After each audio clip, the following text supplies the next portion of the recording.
Welcome back to another epic episode of Mac Music Review. In this episode, we're going to be asking, is Folklore by Taylor Swift, her newest album, her surprise album, an 8? Because the music review Pitchfork, the music review website Pitchfork gave this album an 8, which is pretty high praise. Not best new music material, but still high praise. And yeah, is this album great, basically? Because to them an 8 is great, and to every reviewer at all, an 8 equals great. Is this album great? Well, before I answer that, Folklore, in case you're wondering, has 16 tracks, and Taylor Swift has been doing this recently.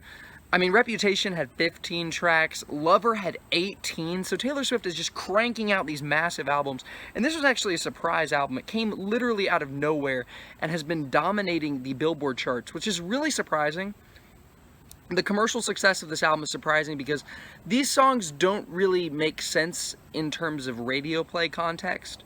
Like, these really are singer-songwriter songs. They're not pop songs like the stuff on Lover. Lover was an extremely poppy album, and this really is singer-songwriter songs. Not really folk songs.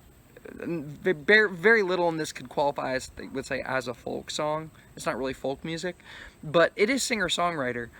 And I guess with sort of leans in a pop direction, but very like stripped back instrumentation, or very sparse and interesting instrumentation, and not really like synthy and poppy. There's no synths or electronic music to be found here. It all feels very, or if it is, it's kind of disguised, but it all feels very genuine and very real and authentic. I'm going through this track list, I'm listening to this album, and I am very pleasantly surprised, because I've never been a Taylor Swift fan. I've never really cared for her. I know she's a big deal. She's won a bunch of Grammys. She's like this legendary artist. I know a ton of people love her. They're obsessed with her. And I've just never really got the appeal because I'm not a fan of modern, I'm not a fan of pop music in general, but I'm not a fan of mainstream pop music. And she started off as country. I'm also not a big country music fan. I do like some country music, but I'm not a big country music fan. I've never done a country album review on the channel. And then, she started off as country, and then she went from kind of country pop on Red, like a mix of spattering of country and pop, and then she went to just pop with 1989. And then she's here, which is, singer-songwriter, which is a genre I like a ton. I listen to tons of singer-songwriter stuff. So, hey, this is an improvement. And I'm going through this track list, and I'm enjoying this album, and I'm coming back to it over and over again. So, hey, she did something right.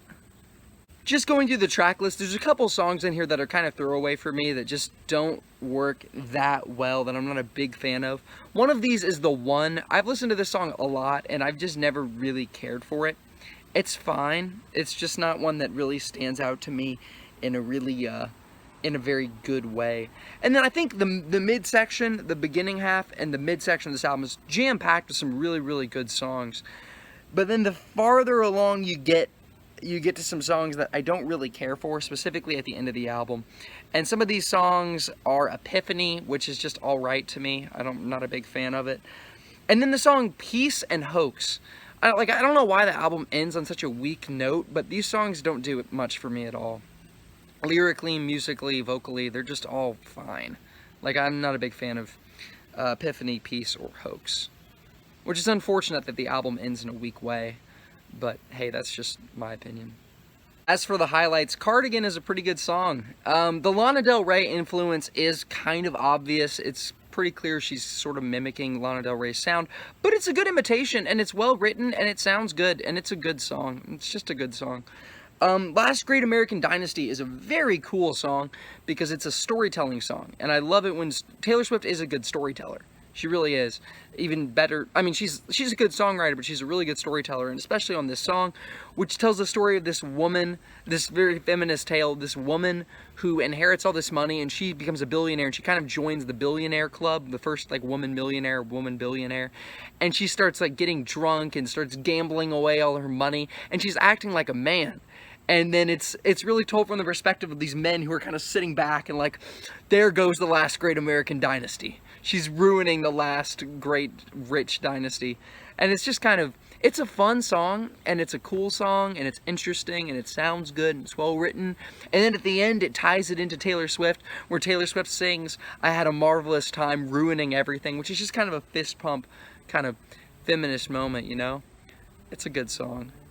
Exile is the only song on this album with a feature, and that feature is Bon Iver, and Bon Iver does a really good job. Taylor Swift, it's a sweet, you know, love duet ballad, and you know, it's good.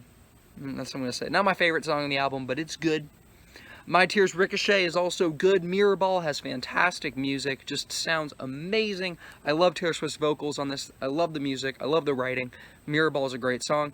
Seven has some really, really beautiful lyrics, even better than Mirrorball in my opinion. Some of the most beautiful lyrics on the album. I love this song. It's just so good. August, once again, amazing music and a really, really good hook on this song. This Is Me Trying is one of the two songs on this album that I really, really like for the earnesty of the lyric. For earnesty, is that the right word? For how earnest the songwriting is and how earnest the lyrics are. Taylor Swift just sounds like she's really trying. She's talking about, this is me trying, and at the end of the song she says, well, at least I'm trying. And it just, when she says it, you feel like she's like being extremely genuine and that she really is passionate about what she's singing about, which can have different interpretations. You know, it's obvious that it's talking about a relationship, but it could also be talking about her as an artist, as she hasn't been super critically well received. But yeah, and kind of a plea to fans and skeptical critics, and you know, it's good. I forgot to mention, I don't care for the song Illicit Affairs at all. The lyrical content just isn't that interesting to me, and the hook and the music is just kind of meh. I'm not a big fan of the song. But then you have Invisible String. And Invisible String, this song is, it's very, very difficult for me to explain what's so amazing about this song. It's the best song on the album, and it's an amazing song. It might be the best song of the year. It's amazing. But I can't, it's like one of those, it's kind of like Futura Free for me, in that it creates this feeling inside of me that I can't explain. And it's this unique feeling that's only brought out by this song. That nothing else makes me feel this way. It's just this song. And it's a combination of the lyrics, the music, Taylor Swift's performance, but I can't put my finger on why this song is so amazing. You just have to listen to it yourself and see what it does for you, but it does something for me that it's hard to say why I love it so much, but this is an amazing song. The last two songs in this album that I think are really good is Mad Woman and Betty. Mad Woman is, once again, very good. This is the other song on the album that feels very earnest, with Taylor Swift just sounding angry.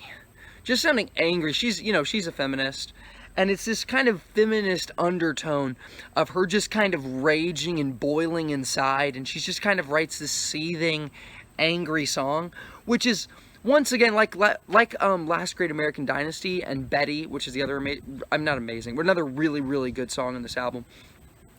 Is she kind of tells it through a lens of a kind of a story. She kind of tells a story, but you know she's really talking about herself, and she's telling the story because she sees herself in the story, and it's really cool. And then Betty's the other song on here that I really like. This song has really good music. It's the most folky sounding, country sounding song on the album, and that's cool. It stands out in the track list because of that. But also lyrically, it's really good. The progression of this song is really good.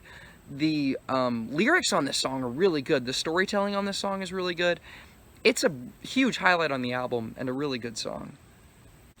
So yeah, this is easily my favorite Taylor Swift album, because this is just the genre that I like. If you love pop music, maybe Lover's your favorite. Lover's actually her second most critically acclaimed, which is surprising. Maybe Lover's your favorite. Maybe you love 1989, and maybe you love the sweet country girl Taylor. Maybe you love Red, which is the best of both worlds. A lot of people say Red is her best album. A lot of people say that, including Pitchfork. But hey, man, this is a great album. And I agree with Pitchfork. I think there are, a handful of misses on this thing, but there's 16 tracks. So a handful of misses doesn't make it a bad album. I think it's still great. It still is a great album. It's just, you know, a couple songs here and there, not a big fan of, but still, yeah. Yes, Pitchfork, this album is an 8. It'd be interesting to know what your favorites and least favorites from this album are, because there's a lot of songs, and I'm sure they divide. I'm sure a lot of people will disagree with me on what songs I liked and didn't like, or at least on the songs I didn't like, because people are loving this album. Like, this album has been very well received. Her most critically acclaimed album. I mentioned that earlier. But yeah, I actually like the song Cardigan. I know the Needle Drop hated the song Cardigan, but I think it's a really good song. Like, it's not my favorite. It's not one of the best songs on the album, but it is good. It is you know, it's a good song. Yeah. What are your favorites? What are your least favorites? Let me know down in the comments. You have a great rest of your day.